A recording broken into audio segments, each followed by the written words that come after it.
తుకారాం ముండే నిజాయితీకి మారుపేరుగా నిలిచిన ఐఏఎస్ అధికారి. ఒక ప్రభుత్వ అధికారి తన ఉద్యోగ జీవితంలో ఎన్నిసార్లు బదిలీ అయినా తాను నమ్మిన విధానాన్ని మార్చుకోకుండా ముందుకు సాగితే ప్రజలు అతన్ని ఎలా గుర్తించుకుంటారు? అలాంటి పేరు మహారాష్ట్రలో వినిపిస్తే చాలామందికి గుర్తొచ్చే వ్యక్తి ఐఏఎస్ అధికారి తుకారాం ముండే. కఠినమైన నిర్ణయాలు, అధికారులపై కూడా చర్యలు, నిబంధనలు ఖచ్చితంగా అమలు చేయాలనే పట్టుదల, ఇవన్నీ ఆయన్ను దేశవ్యాప్తంగా చర్చకు తీసుకున్నాయి. అసలు తుకారాం ముండే ఎవరు? ఒక సాధారణ కుటుంబం నుంచి వచ్చిన వ్యక్తి ఎలా ఐఏఎస్ అధికారి అయ్యారు? ఆయనకు ఎందుకు ఇన్ని బదిలీలు జరిగాయి? మరి ప్రస్తుతం మహారాష్ట్ర ఎఫ్డీఏ కమిషనర్గా ఆయన ఎందుకు వార్తల్లో నిలుస్తున్నారు? ఈ మొత్తం కథను ఈరోజు భువి టాక్స్లో తెలుసుకుందాం. హాయ్ గాయ్స్, నేను మీ భువి. మీరు చూస్తున్నారు భువి టాక్స్ ఛానల్. అయితే తుకారాం ముండే మహారాష్ట్రలోని బీడ్ జిల్లాకు చెందినవాడు. కష్టపడి చదువుకొని జీవితంలో ముందుకు రావాలనే లక్ష్యంతో ఆయన విద్యపై దృష్టి పెట్టారు. అయితే తర్వాత యూపీఎస్సీ సివిల్ సర్వీస్ ఎగ్జామినేషన్లో విజయం సాధించి 2005 బ్యాచ్లో ఐఏఎస్ అధికారిగా మహారాష్ట్ర క్యాడర్లో చేరారు.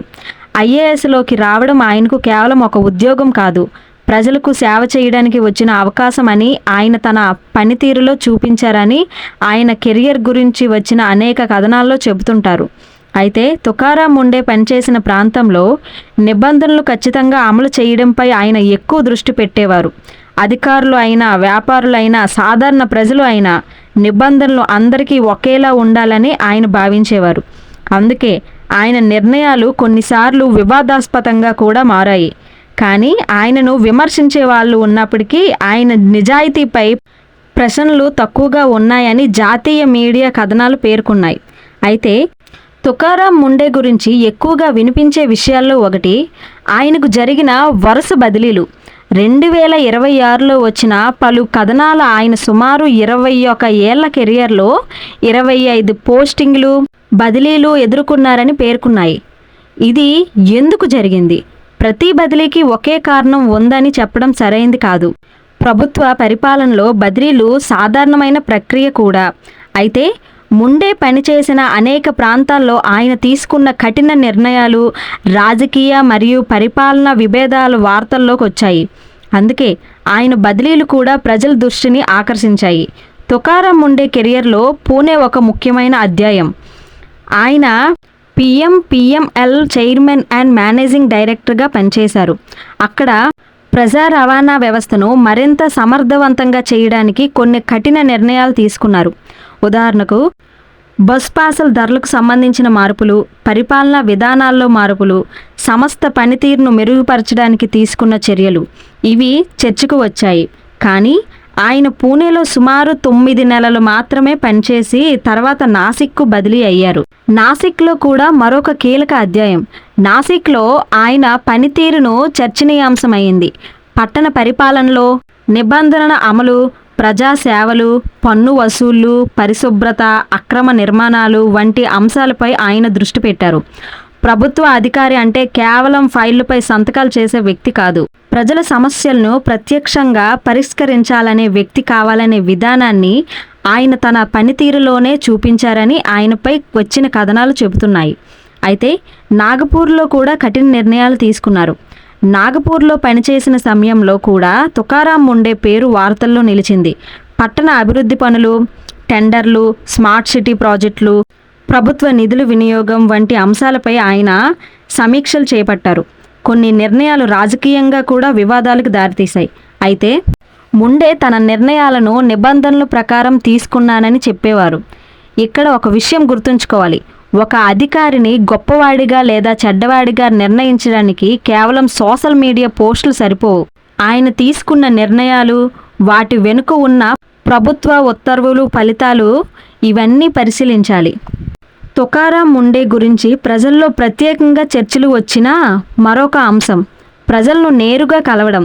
2026లో ఇండియన్ ఎక్స్ప్రెస్ చేసిన కథనం ప్రకారం మహారాష్ట్ర ఎఫ్డీఏ కమిషనర్గా ఉన్న సమయంలో ఆయన కార్యాలయంలో ప్రతి పని రోజు సాయంత్రం ప్రజలు నేరుగా కలిసే అవకాశం ఉండేలా సమయం కేటాయించారు.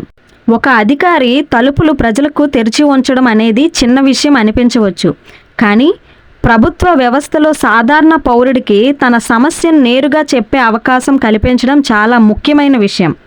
ఇప్పుడు తుకారాం ముండే కెరియర్లో మరొక కీలక అధ్యాయం.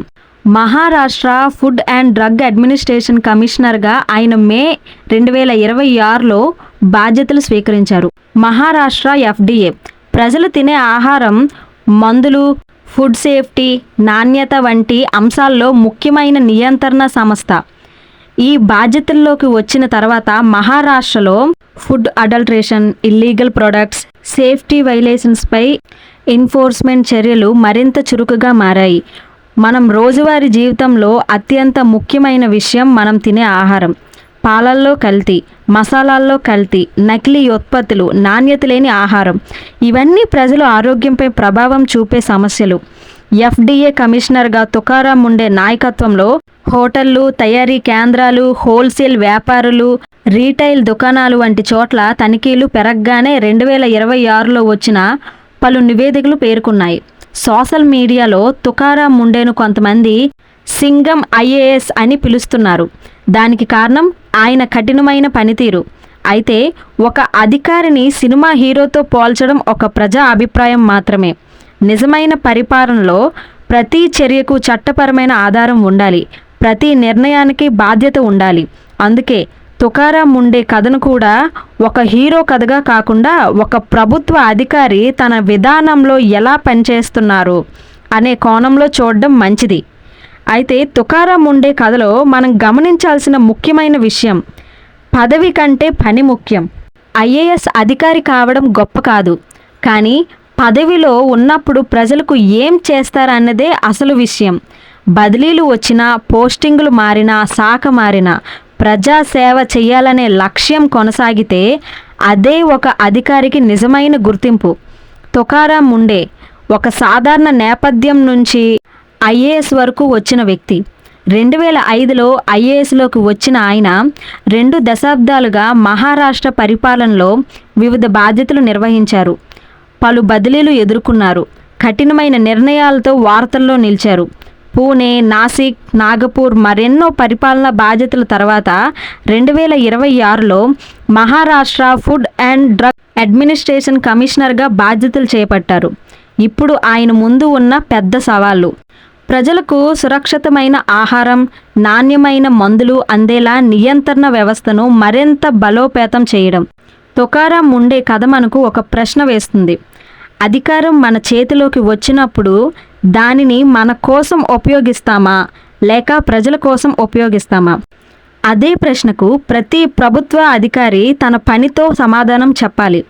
మీకు తుకారాం ముండే గారి కథ నచ్చితే ఈ వీడియోకు లైక్ చేయండి, మీ ఫ్రెండ్స్కి షేర్ చేయండి. ఇలాంటి మరిన్ని ఆసక్తికరమైన వీడియోస్ కోసం అండ్ ఇలాంటి నిజ జీవిత కథల కోసం భువి టాక్స్ ఛానల్ను తప్పకుండా సబ్స్క్రైబ్ చేసుకోండి. నేను మీ భువి. Thank you.